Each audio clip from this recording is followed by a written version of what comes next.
Os fluidos e o éter. Revista Internacional de Espiritismo.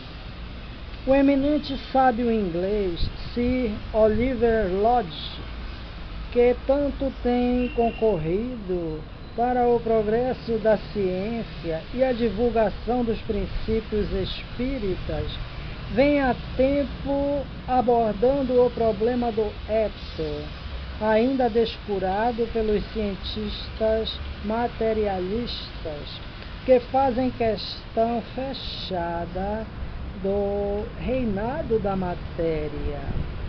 Ultimamente, diversos escritores, referindo-se uns aos trabalhos de Monsieur e Madame Joliot Curie, outros sobre a constituição do átomo, entre parênteses, até há pouco intangível, chegaram à conclusão de que a matéria é e será sempre o eterno mistério. O Sr. Simonetti, expondo os trabalhos dos sábios modernos, diz haverem eles chegado à seguinte conclusão a respeito da constituição do homem: vós sois constituídos definitivamente pela aglomeração de um número inimaginavelmente grande de centelhas de eletricidade negativa, chamadas elétrons, e de centelhas de eletricidade positiva, chamadas prótons. Estas centelhas possuem cargas iguais, mas contrárias, pelo que são capazes de se neutralizar exatamente. Por outro lado, suas massas são muito desiguais. O próton pesa mais ou menos 2000 vezes mais do que o elétron, o que parece dar um grande volume. Entretanto, 600 mil milhares de prótons não chegam a pesar senão 1 grama. Finalmente, para darmos unicamente uma ideia das experiências que os entendidos fazem todos os dias, dividindo e subdividindo o átomo, bombardeando-o, etc., reticências, vírgula. Lembramos que, além daqueles 2 elementos por nós citados, os sábios ingleses Anderson e Blackett descobriram um novo corpo que eles denominaram positrons.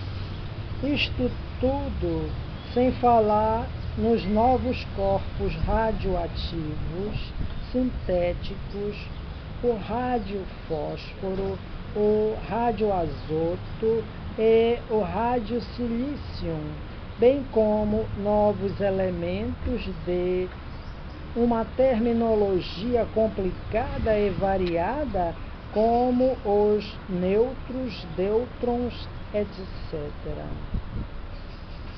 O fato é que os sábios materialistas, à força de tanto quererem explicar, chegaram consciente ou inconscientemente à conclusão de que a matéria será sempre um problema eterno.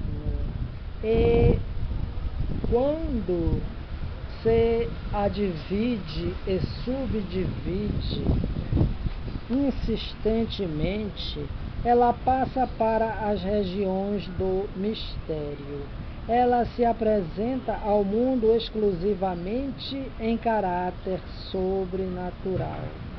Estas conclusões, que constituem para nós a derrota do materialismo, vão, sem dúvida, servir de ponto de partida para o estudo da nova Gênesis, tal como os espíritos reveladores com iniciais maiúsculas expuseram-na em seus princípios fundamentais. No substancioso capítulo Gênesis Orgânica, exposto com rara maestria por Allan Kardec. Há muito tempo se vem dizendo que a matéria cósmica é que dá origem a tudo quanto existe. Ela é, de fato, a matéria elementar primitiva, cujas modificações e transformações constituem a inumerável variedade de corpos de natureza.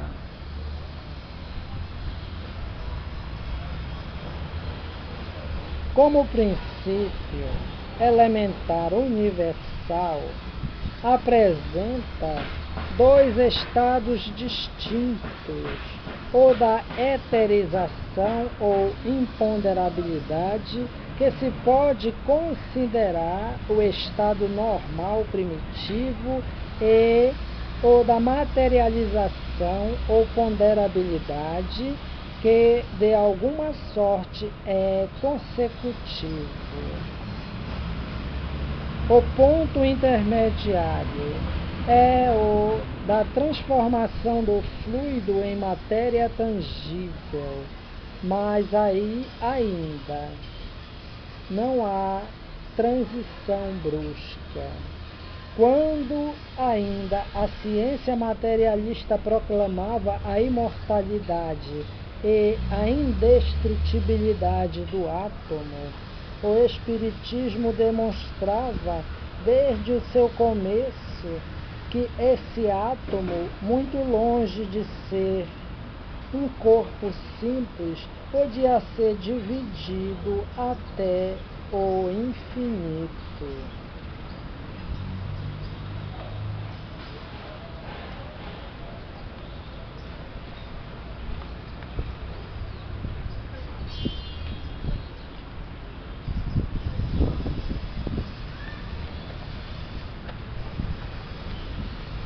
O nosso ilustre mestre, Dr. Gabriel Delany, demonstrando a divisibilidade da matéria, citou a experiência de William Crookes, que reduziu o conteúdo de seus tubos a 1/1000º do ar que conhecemos. E ainda verificou num balão de 13 centímetros de diâmetro a existência de 1/7 de moléculas. Esta experiência pode também ser feita dissolvendo infinitamente 5 centigramas de anilina, primeiro em 1 litro de água, depois em 2, 3, 10, 1000, 100.000 e assim por diante. Uma pedra de gelo, de matéria sólida, torna-se líquida, gasosa, radiante, etérea, etc., etc., até voltar ao fluido cósmico universal e vice-versa. Do fluido universal, da eterização à materialização ou ponderabilidade.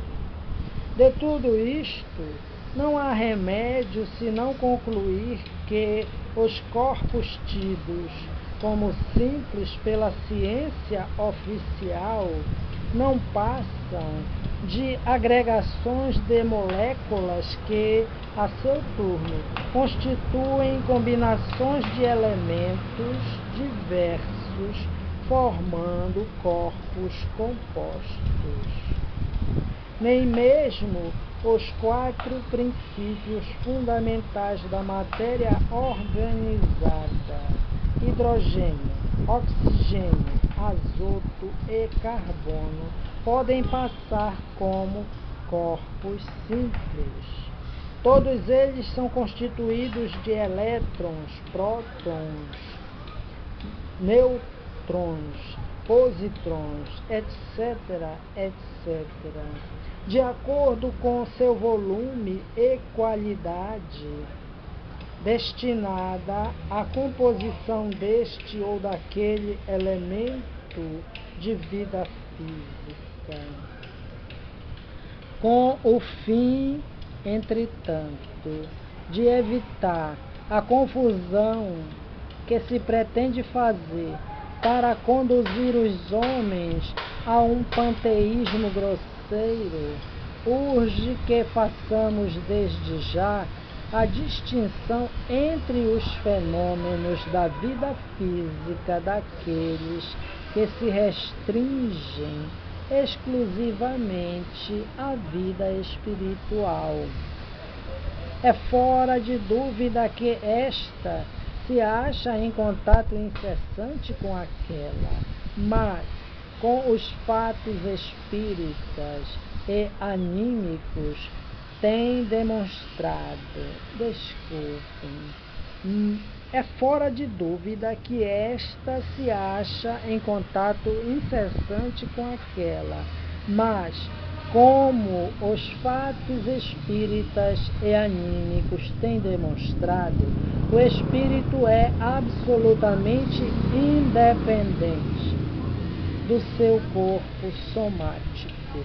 Dizemos ainda mais, existe no homem, como também no animal, por mais inferior que ele seja, um outro corpo que independe do organismo carnal, que não é produto deste e que pré-existe e sobrevive à desagregação do invólucro físico.